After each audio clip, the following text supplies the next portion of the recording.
رونا ہے نا، بندش ہے، رکاوٹ ہے، پریشانیاں ہیں، دکھ درد ہے، مسائل ہی ہیں. اس لیے کہ آج زندگیاں ان مسنون اعمال سے خالی ہو گئی. نہ صرف یہ کہ خالی ہو گئی، ان کی اہمیت بھی نہیں رہی. یار اس سے کیا ہوتا ہے؟ نہ یہ کہ یہ چیزیں زندگی سے نکلی، ان کی اہمیت کا احساس بھی نکلا.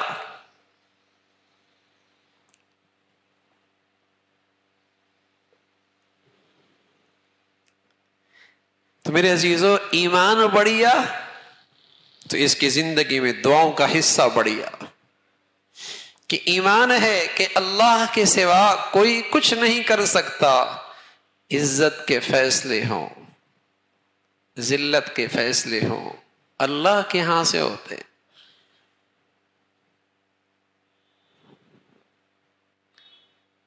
میرے مسئلے کا حل اللہ نہ چاہے تو کون کر سکتا حل؟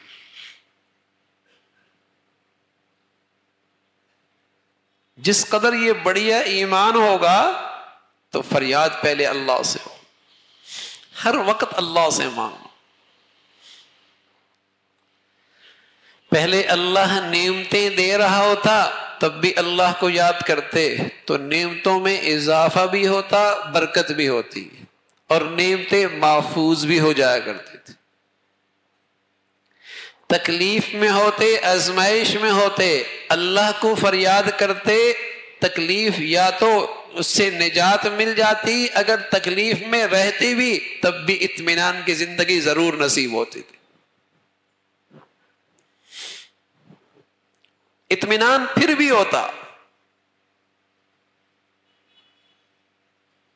جب یہ دعا کر لی نا اور یقین ہو گیا کہ اللہ نے اسے قبول کر لیا، تو ایسا ہی ہے کہ تکلیف کی حالت کے اندر بھی آدمی مطمئن رہتا ہے کہ اس سے جو چیز ملی ہے اس مصیبت کی گھڑی میں، وہ اس مصیبت سے بھی بڑھیا چیز ہے.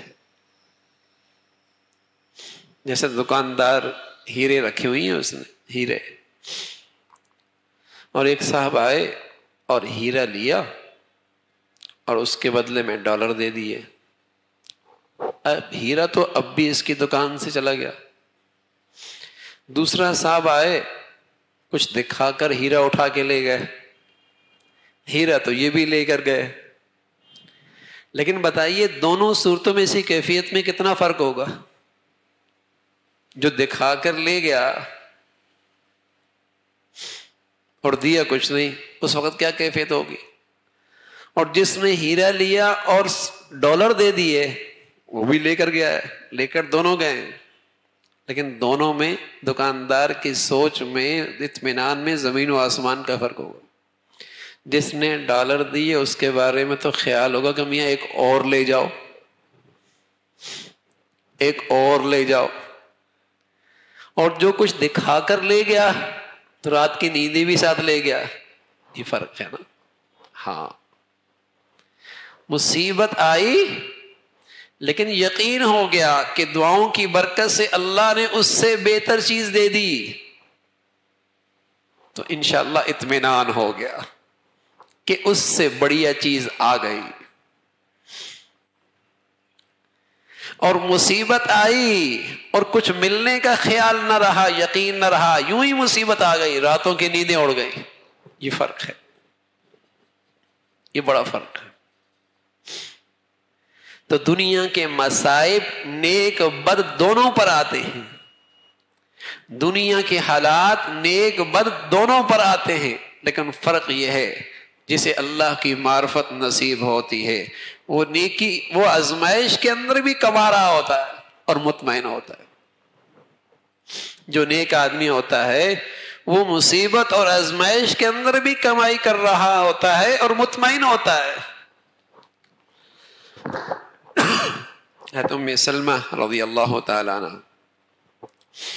حضور علیہ الصلوۃ والسلام سے سن رکھا تھا، آدمی کسی مصیبت میں آ جائے اور اللہ سے دعا کر لے، اللہ اس مصیبت میں مجھے اس سے بہتر چیز عطا فرما دے، یہ سن رکھا تھا.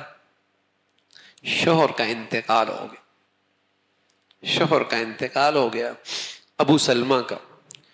ام سلمہ کہنے لگی میں نے اللہ کے نبی صلی اللہ علیہ وسلم کی یہ دعا سن رکھی تھی کہ مصیبت گھڑی میں کیا دعا کرنی چاہیے کہ اللہ مجھے اس سے بہتر چیز عطا فرما دے. لیکن خیال پھر آتا کہ ابو سلمہ سے بہتر چیز مجھے کیا ملے گی. شوہر ہی چلا گیا اور وہ بھی ابو سلمہ جیسا شوہر, اب مجھے بہتر چیز کیا ملے گی. لیکن اپنے نبی کی بات پہ یقین بھی تھا, دعا مانگتی رہی. لیکن پھر وسوسہ بھی آتا, ابو سلمہ سے بہتر کون ملے گا. فرمایا کچھ ہی دن گزرے کہ حضور علیہ الصلوۃ والسلام کی طرف سے نکاح کا پیغام آ گیا.